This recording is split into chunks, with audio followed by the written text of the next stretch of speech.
Hello guys, welcome to our channel. இன்றைக்கி நம்ம கொண்டக்கடலை பட்டாணி குழம்பு எப்படி செய்கிறதுன்னு பார்க்கலாம். வாங்க வீடியோக்குள்ளே போகலாம்.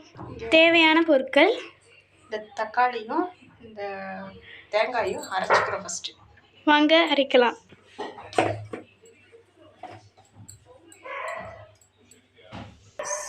சீரகம் ஒரு அரை ஸ்பூன் போட்டுக்கோங்க. மரவள்ளிக்கிழங்கு பொரியல் எப்படி செய்யணும்னு உங்களுக்கு தெரியணும்னு நீங்கள் நினச்சிங்கன்னா கமெண்ட் பண்ணுங்கள். இது எப்படி செய்யணும்னு நாங்கள் வீடியோ போடுறோம். நைஸாக அரைச்சிக்கோங்க. இப்போது அடுப்பத்தை வச்சு குக்கர் தான் வச்சுருக்கோம். குக்கர் நல்லா காயிட்டும். குக்கர் காய்ஞ்சிருச்சு. தேவையான அளவு எண்ணெய் ஊற்றிக்கும்.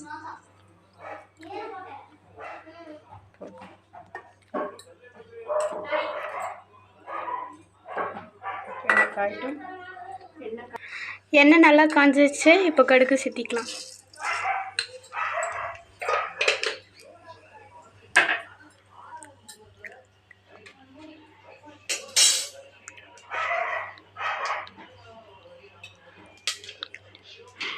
நல்லா வெடித்து வந்த உடனே இப்போது அம்மா சொல்லுவாங்க என்ன சேர்த்திக்கணும்னு.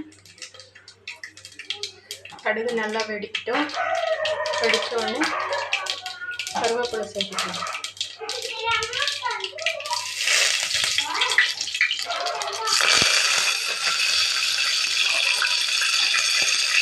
கருவேப்பிலை சேர்த்ததுக்கப்புறம் வெங்காயம் சேர்த்துக்கலாம்.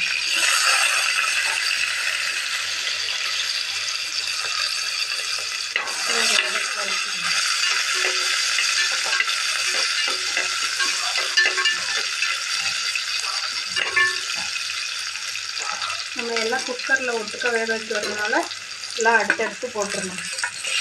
தக்காளி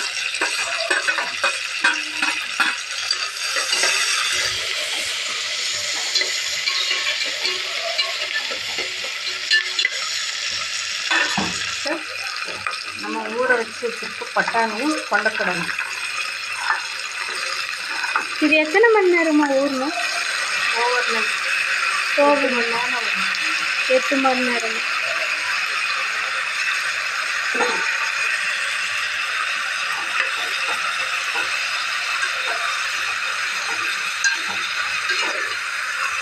ஒரு கலரி மிளகா பிடிச்சிருக்கோம்.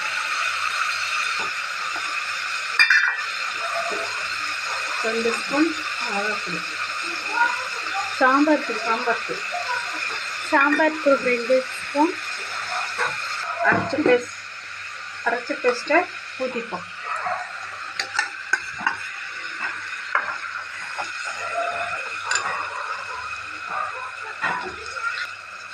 தேவையான அளவு தண்ணி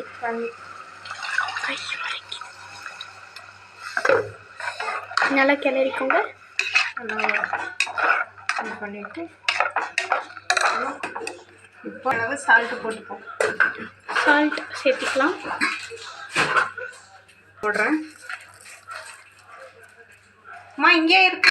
இப்போ ருசி பார்க்குற நேரம் கரெக்டாக இருக்கா அப்படின்ட்டு. உங்களுக்கு வேணும்னா இன்னும் கொஞ்சம் சேர்த்துக்குங்க. இந்த கொத்தமல்லி தலையை போட்டு மூடி வச்சிடணும். போட்டு ஒரு 5 விசில் விட்டுருவோம். மூடி வச்சாச்சு. விசில் போட்டுக்கலாம். விசிலும் போட்டாச்சு. 5 விசில் வர வரைக்கும் நம்ம வெயிட் பண்ணலாம்.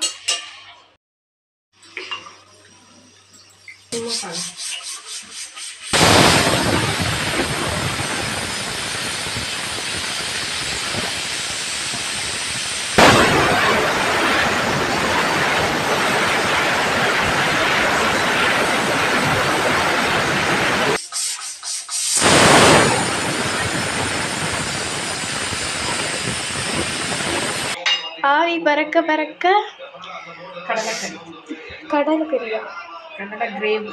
கடலை கிரேவி ரெடி ஆயிடுச்சு. இப்போ வேறு பாத்திரத்துக்கு ட்ரான்ஸ்ஃபர் பண்ணிவிட்டு உங்களுக்கு காட்டுறேன்.